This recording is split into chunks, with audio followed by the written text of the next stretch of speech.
Bonjour. Le pape François a lancé une année sainte sous le thème « Pèlerin d'espérance ». Charles Péguy a écrit en 1912 sur l'espérance, dont voici quelques lignes. « Ce qui m'étonne, dit Dieu, c'est l'espérance, et je n'en reviens pas. Cette petite espérance qui n'a l'air de rien du tout. La foi est une épouse fidèle, la charité est une mère ardente, pleine de cœur, ou une sœur aînée qui est comme une mère.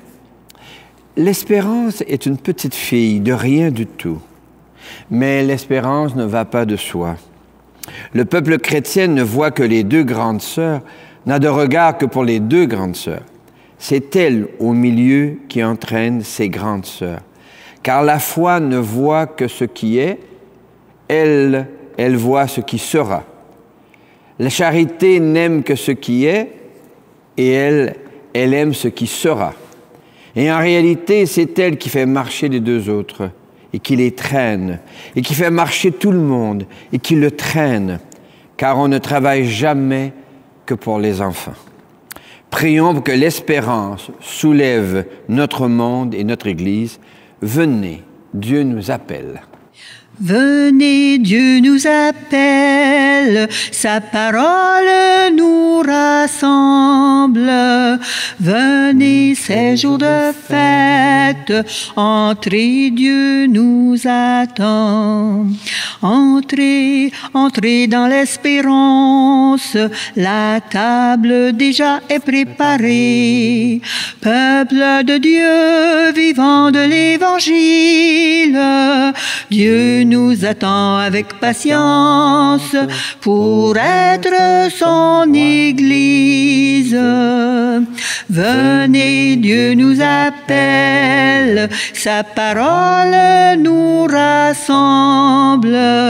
Venez, ces jours de fête, entrez, Dieu nous attend. Oui, Dieu nous appelle. Il nous accueille en lui, au nom du Père et du Fils et du Saint-Esprit. Amen. Prions. Seigneur, nous avons besoin d'un surcroît d'espérance dans notre monde fragilisé par les guerres, les violences et une économie qui roule pour les puissants. Nous avons besoin d'un surcroît d'espérance dans notre Église, car une mauvaise gestion des abus sexuels creuse le fossé entre l'Église institutionnelle et la communauté nationale. Notre Église a une structure hiérarchique qui donne à plusieurs de ses cadres un sentiment de supériorité sur les autres. De plus, cette structure hiérarchique protège souvent son pouvoir par une culture du silence au nom de l'honneur de l'Église. Pour dépasser ce double héritage, il importe que notre Église change en profondeur. Il lui faut avancer au large pour s'exercer au dialogue réel, accepter des confrontations et entendre la parole des femmes et des hommes de ce jour qui se déclarent chrétiens ou d'autres encore qui cherchent à donner du sens à leur vie. Cette démarche fait peur aux tenants du pouvoir clérical et aussi à certains fidèles qui orientent leur vie sur la parole des clercs et non sur leur conscience. Seigneur, donne-nous ton souffle pour que nous avancions au large aujourd'hui, ce soir, demain et dans les siècles des siècles. Amen. Amen. Alléluia, Alléluia, Alléluia, Alléluia. Une lampe sur mes pas, ta parole, une lumière sur la route. Une lampe sur mes pas, ta parole, une lumière sur ma route. Alléluia, Alléluia, Alléluia, Alléluia. Le Seigneur est avec toi. Et avec toi aussi. Annonce d'une bonne nouvelle pour notre libération en Jésus-Christ selon Saint Luc. Gloire à toi, Seigneur. Que cette parole soit dans ma mémoire pour que je m'en souvienne, sur mes lèvres pour que je la dise et dans mon cœur qu'elle me fasse vivre. Un jour, Jésus se trouvait sur le bord du lac de Génézareth. La foule se pressait autour de lui pour écouter la parole de Dieu. Il vit 2 barques amarrées au bord du lac. Les pêcheurs en étaient descendus et lavaient leurs filets. Jésus monta dans une des barques qui appartenait à Simon et lui demanda de s'éloigner un peu du rivage. Puis il s'assit et de la barque, il enseigna la foule. Quand il eut fini de parler, il dit à Simon, « Avance au large et jetez les filets pour prendre du poisson. » Simon lui répondit, « Maître, nous avons peiné toute la nuit sans rien prendre. Mais sur ton ordre, je vais jeter les filets. » Ils le firent et ils prirent une telle quantité de poissons que leurs filets se déchiraient. Ils firent signe à leurs compagnons de l'autre barque de venir les aider. Ceux-ci viennent et ils remplissent les 2 barques, à tel point qu'elles enfonçaient. À cette vue, Simon-Pierre tombe aux pieds de Jésus en disant, « Seigneur, éloigne-toi de moi, car je suis un homme pécheur. » L'effroi, en effet, l'avait saisi, lui et ceux qui étaient avec lui, devant la quantité de poissons qu'ils avaient prise, et de même Jacques et Jean, fils de Zébédée, ses compagnons. Jésus dit à Simon, « Sois sans crainte. Désormais, ce sont des hommes que tu prendras. » Alors, ils ramènent les barques au rivage et, laissant tout, ils le suivent. Acclamons cette parole de Dieu. Adieu. Alléluia, Alléluia, Alléluia, Alléluia. Une lampe sur mes pas, ta parole, une lumière sur la route. Une lampe sur mes pas, ta parole, une lumière sur ma route. Qu'il est beau ce texte. L'équipe de Simon rentre bredouille. Jésus les invite à retourner. Avec enthousiasme, je n'en sais rien. Mais la pêche s'avérera débordante, ce qui sera suivi d'une certaine peur, d'une certaine crainte. Qui est-il, cet homme qui me dit de pêcher et que ça saute dans le bateau, si je puis dire? Alors, Jésus lui dira, « Sois sans crainte. » Y a-t-il un parallèle à faire avec la situation de l'Église d'aujourd'hui? En effet, dans l'ordre du symbolique, la barque, c'est l'Église, la nef. D'ailleurs, si on regarde la plupart de nos églises, avec un peu d'imagination, si on renverse, ça fait comme un immense canot qui peut aller sur l'eau, au fil de l'eau. Alors, Simon et son équipe, c'est les responsables de l'Église. Le large, il avance au large. Qu'est-ce que c'est le large? C'est la société humaine, les cultures actuelles. Alors la pêche, c'est une église conviviale, dialogale, synodale, pèlerine. Rentrer bredouille, c'est l'échec. Et si on regarde ce qui se passe sous nos ciels à nous, c'est le champ de ruines. Nos églises sont quasi vides. Quelque chose se passe. Il y a une crise profonde. Nos jeunes ne sont plus là. Puis quand je dis jeunes, là, je ne dis pas les moins de 20 ans. Là. Je dis maintenant les moins de 60 ans. Ils ne sont plus au rendez-vous. Alors, comment on va faire? Jésus dit, retournez au large. On est invité à renouer le dialogue pour découvrir quelles sont les ressources, qui sont ces gens, et quelle est cette culture, ou que sont ces cultures nouvelles dans lesquelles on peut maintenant, dans lesquelles on a le mandat d'annoncer une bonne nouvelle. Alors, qu'on ait peur, c'est tout à fait normal parce que ce n'est pas tout à fait ce que nous connaissons. Et la réaction à cette peur, c'est l'intégrisme. Il faut faire exactement ce qu'on avait fait il y a 100 ans. Eh bien non, ça ne marche plus. Les filets d'il y a 100 ans sont usés. Il nous faut trouver d'autres manières de dire notre message. Et quand on va à la rencontre d'une autre culture, forcément, c'est difficile. Ils n'ont pas le même vocabulaire, pas les mêmes référents, pas la même musique, pas le même cinéma, pas la même littérature. Tu dis, oh là là, comment on va faire? Et là, c'est d'entendre à nouveau Jésus qui dit, « Sois sans crainte.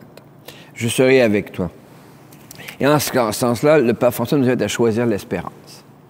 Choisir l'espérance, c'est-à-dire ne pas perdre de vue que c'est Dieu qui agit. Nous sommes des vecteurs, nous sommes des commissionnaires, nous sommes des des acteurs de la chose, des vecteurs. Nous ne sommes pas par nous-mêmes le message définitif. C'est Dieu lui-même qui va semer dans le cœur de l'autre, vers qui nous allons, un désir de le connaître davantage. Nous, on apporte ce que nous sommes et va se décanter quelque chose avec les décennies qui donnera naissance à une nouvelle Église. C'est ce que je me souhaite de tout mon cœur et ce que je souhaite également à toutes nos communautés, d'avoir confiance, d'aller au large, de se risquer, non pas de se dissoudre, mais se risquer puis de se laisser interpeller. Alors voilà, me semble-t-il, ce message qui fait écho à Jésus qui dit « Avance au large et ne crains pas ». Dieu nous appelle. Dieu nous appelle, Dieu nous attend, allons à sa rencontre, c'est lui le Dieu vivant. Jésus dit à Simon, « Avance au large et jetez vos filets pour la pêche. » Tout engagement en Église prend sa source dans le message et la personne de Jésus. C'est en lui que l'Église propose de trouver la foi, l'espérance et l'amour nécessaires pour avancer au large de nos habitudes et de nos certitudes, pour entrer en dialogue avec les nouvelles cultures. Toi, le crois-tu? Oui, je le crois. Simon-Pierre dit, « Sur ta parole, je vais jeter les filets. » L'apôtre avance au large avec ce qu'il sait faire, pêcher. Nous ne pouvons aller vers les autres qu'avec ce que nous savons faire, selon nos talents, dans le respect de nos pauvretés et de nos limites. Les autres vont nous apprendre à faire autrement. Toi, le crois-tu? Oui, je le crois. Jésus dit à Pierre, « Sois sans crainte. » Avancer au large peut susciter de légitimes craintes. Sortir de nos habitudes et de nos certitudes peut déstabiliser et engendrer la peur. Jésus s'engage à marcher avec nous. Il se fait pèlerin d'espérance. Toi, le crois-tu? Oui, je le crois. Oui, je crois et j'ai confiance en toi, Seigneur. Je crois et j'ai confiance en toi, Seigneur. Je crois et j'ai confiance en toi, Seigneur. L'Évangile montre Simon et d'autres avec lui qui hésitent à retourner à la pêche parce qu'ils en rentrent bredouilles. Notre Église rentre souvent bredouille des tentatives qu'elle ose pour annoncer la personne et le message de Jésus. Après les initiations des jeunes au pardon, à la communion et à la confirmation, on ne les voit plus guère. Pas d'enfants ni de jeunes dans nos églises. Peu de baptêmes, peu de mariages en Église. Des consultations en Église, on en a connu plusieurs. Et la plupart de nous en sommes revenus bredouilles. Car une certaine Église se cramponne à un langage, une gouvernance et des liturgies dépassées. Alors, que faire? Plusieurs se sentent déboussolés face aux changements profonds qui transforment la société et choisissent de se replier derrière les barricades du latin et du droit, quitte à ce que notre Église devienne une secte religieuse qui ne sait plus parler aux sensibilités contemporaines. Dans ce temps d'incertitude, Dieu nous invite à l'espérance et il nous tend la main. Oui, amis, je tends la main. N'attends pas à demain. Ami, je tends la main. Ami, n'attends pas à demain. Ami, je tends la main. Ami, n'attends pas à demain. Présentons nos demandes au Seigneur. Seigneur, écoute-nous. Seigneur, exauce-nous. Seigneur, écoute-nous. Seigneur, exauce-nous. Pour nos églises, la majorité des gens vivent au large de notre Église, car le courant ne passe plus entre ce que l'Église propose et les cultures de nos pays. Pour que notre Église, en cette année sainte, relève le défi des questions de notre monde, dont le sens de la vie et l'avenir de la planète. Chantons. Seigneur, écoute-nous. Seigneur, exauce-nous. Pour les sociétés et les nations, la majorité des citoyennes et des citoyens vivent au large de la politique et de l'économie, car il y a peu de place pour une participation citoyenne aux décisions politiques ou économiques. afin que les responsables politiques et économiques dégagent des passerelles pour une participation responsable des gens qui vivront les conséquences des décisions. Chantons. Seigneur, écoute-nous, Seigneur, exauce-nous. Pour les jeunes et les aînés, la majorité des jeunes vivent au large de nos églises et de la politique, car ils n'en comprennent ni le langage ni les rouages. Afin que des jeunes, inspirés par leurs aînés, énoncent une nouvelle manière de dire la bienveillance de Dieu en faveur de l'humanité et aménagent de nouveaux rites pour célébrer la présence de Dieu dans leur cœur, chantons. Seigneur, écoute-nous, Seigneur, exauce-nous. Pour les petites communautés, la majorité de nos petites municipalités vivent au large des métropoles et des capitales, car les défis que nous y vivons ne font ni les manchettes du téléjournal, ni la une des journaux nationaux. Afin que les petites communautés se dotent de moyens de communication qui creusent une niche dans le fleuve des informations qui circulent, chantons. Seigneur, écoute-nous, Seigneur, exauce-nous. Seigneur, tu nous invites à avancer au large pour y rencontrer des cultures nouvelles. Mais souvent, la peur nous retient sur la rive que nous connaissons. Inspire-nous la confiance en ta parole qui nous dit « Sois sans crainte ». Aujourd'hui, ce soir, demain et dans les siècles des siècles. Amen. Jésus invite Simon à retourner à la pêche parce que Simon connaît la pêche. Il nous invite aujourd'hui à piocher dans ce que nous connaissons pour se laisser étonner par l'amour qui s'y exerce de manière différente de celle que nous connaissons. N'est-il pas le Dieu fidèle?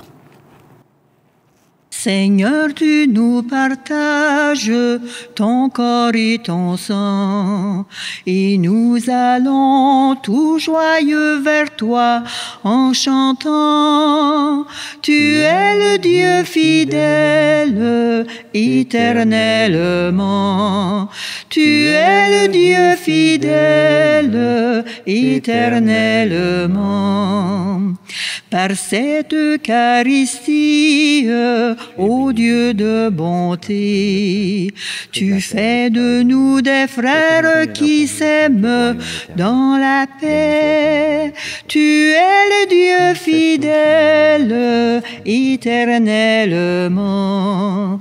Tu es le Dieu fidèle, éternellement. Le vin du royaume éternel. Béni soit Dieu maintenant et toujours. Prions ensemble au moment d'offrir le sacrifice de toute l'Église. Pour la gloire de Dieu et le salut du monde. L'Eucharistie de ce jour est offerte pour toutes les personnes que tu portes dans le secret de ton cœur et d'une manière particulière pour Henri Gironne, Marie-Paul Boucher, Estelle Paquin-Laperle et aux intentions d'une donatrice. Le Seigneur est avec toi. Il est avec toi. Élevons notre cœur. Nous le tournons vers le Seigneur. Rendons grâce au Seigneur, notre Dieu. Cela est juste et bon. Oui, il est bon de dire merci, Seigneur, pour ces gens qui ont osé quitter la culture du Moyen-Orient pour entrer dans celle de l'Europe et pour les gens qui ont quitté l'Europe pour entrer dans la culture des Amériques. Te rendons grâce pour toutes les fois où nous sommes capables d'ouvrir des passerelles pour aller vers les différences. Avec gratitude, nous te chantons. Saint Seigneur est ton nom, au plus haut dans les cieux. Béni soit celui qui vient, Jésus-Christ le Seigneur. Cieux et terre sont remplis, ta joie brille en nos cœurs. Acclamons, acclamons et louons le Seigneur. Oui, tu es saint, Seigneur, et tu peux encore sanctifier. Envoie le souffle de ton esprit de bienveillance et d'audace sur ce pain et ce vin, afin qu'ils deviennent pour nous et devant nous le corps et le sang de Jésus le Christ, notre Seigneur. La nuit même où il fut livré, il prit du pain, il te rendit grâce pour ton amour, il le bénit, il le rompit de ses propres mains et il le donna à ses proches en leur disant, « Prenez et mangez-en tous, ceci est mon corps livré pour vous. »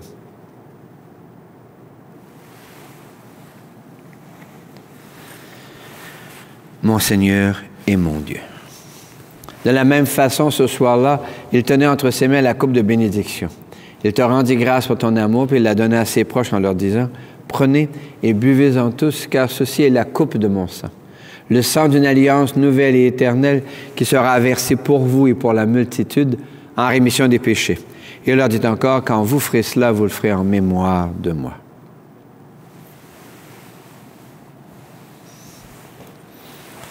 Mon Seigneur et mon Dieu.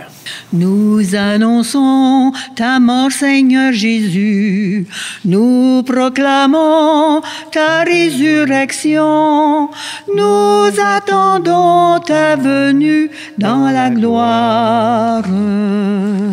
Et nous te prions, les uns pour les autres, avec le pape François, notre évêque Guy Boulanger, avec les familles et les cultures qui cherchent à aller à la rencontre des autres. Enfin, nous te bénissons et nous te rendons grâce avec ceux et celles dont nous portons les prénoms, dont Marie et Joseph, en Jésus le Christ, notre Seigneur. Par lui, avec lui et en lui, à toi, Dieu le Père Tout-Puissant, dans l'unité du Saint-Esprit, tout honneur et toute gloire pour les siècles des siècles. Amen. Comme nous l'avons appris du Sauveur, et à son invitation, nous pouvons dire, « Notre Père, qui es aux cieux, que ton nom soit sanctifié, que ton règne vienne, que ta volonté soit faite sur la terre comme au ciel. Donne-nous aujourd'hui notre pain de ce jour. Pardonne-nous nos offenses, comme nous pardonnons aussi à ceux qui nous ont offensés, et ne nous laisse pas entrer en tentation, mais délivre-nous du mal. Car c'est à toi qu'appartiennent le règne, la puissance et la gloire pour les siècles des siècles. Amen. Seigneur Jésus-Christ, tu as dit à tes amis, je vous laisse la paix, je vous donne ma paix. Ne regarde pas nos égarements, mais la foi de ton Église. Pour que ta volonté s'accomplisse, donne-lui toujours cette paix, conduis-la vers l'unité parfaite, toi qui règnes pour les siècles des siècles. Amen. Et que la paix du Seigneur soit déjà et toujours avec vous. Et avec toi aussi. Miigwech, merci beaucoup. Ô Jésus, toi l'agneau qui enlève nos fautes, prends pitié, sois bonté, prends pitié de tes frères. Toi qui viens purifier nos cœurs, prends pitié du monde. Redis-nous aujourd'hui, ma paix, je vous la donne. Nous sommes invités au repas du Seigneur. Le voici l'agneau de Dieu, c'est lui qui enlève les péchés du monde. Seigneur, je ne suis pas digne de te recevoir, mais dis seulement une parole et je serai guéri. Que le corps et le sang du Christ nous gardent pour la vie éternelle. Amen. Toi, en abordant nos rives, tu ne cherches ni savant ni riche. Tu veux de moi que je te suive. Seigneur, en regardant vers moi, souriant, tu as dit mon nom. Sur la grève, j'ai délaissé ma barque. Avec toi, je serai pêcheur d'hommes. Toi, tu veux mes mains ouvertes, mes fatigues en aidant les autres. Amour, tendresse, tu veux qu'on s'aime. Seigneur, en regardant vers moi, souriant, tu as dit mon nom. Sur la grève, j'ai des laisser ma barque. Avec toi, je serai pêcheur d'hommes.